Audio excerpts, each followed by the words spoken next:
Magandang araw sa inyong lahat.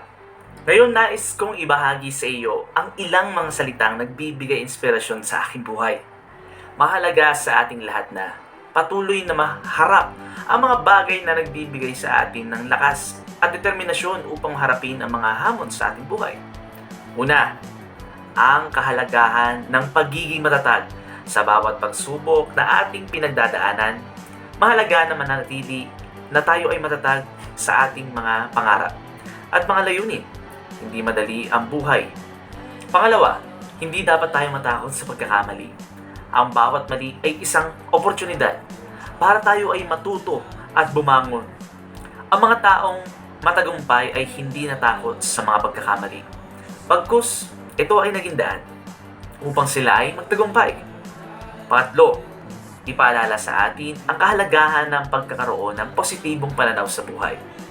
Sa mundong punong-puno ng mga suliranin at negatibidad o mga negatibo, ay mahalagang mananatiling positibo at ang ating pagtitiwala ay lagi nasa Diyos.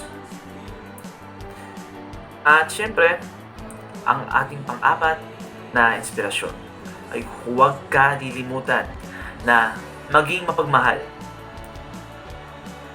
Sa panahon ngayon na palaging nagmamadali at puno ng stress, mahalaga pa rin na maglaan tayo ng oras sa ating pagmamahal. Siyempre, ang pag-ibig ay isang paraan upang tayo ay manatiling masaya. Sa ating mga tagumpay at pagkakamali, positibong pananaw at pagiging mapagmahal, tayo ay maaaring maging inspirasyon sa ating sarili at sa iba. Hindi tayo dapat mawawalan ng pag-asa, sapagkat sa bawat isa sa atin ay may kakayahang baguhin ang mundo.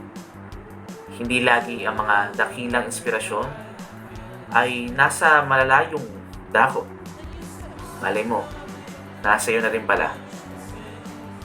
Muli, ako ay nagpapasalamat sa pagkakataon na ito na maibahagi sa iyo ang aking apat na nagbibigay inspirasyon sa akin.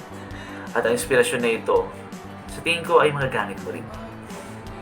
Kaya, patuloy lang, lagi mo lang isipin na sa ating pagganap, meron tayong Diyos na kasama.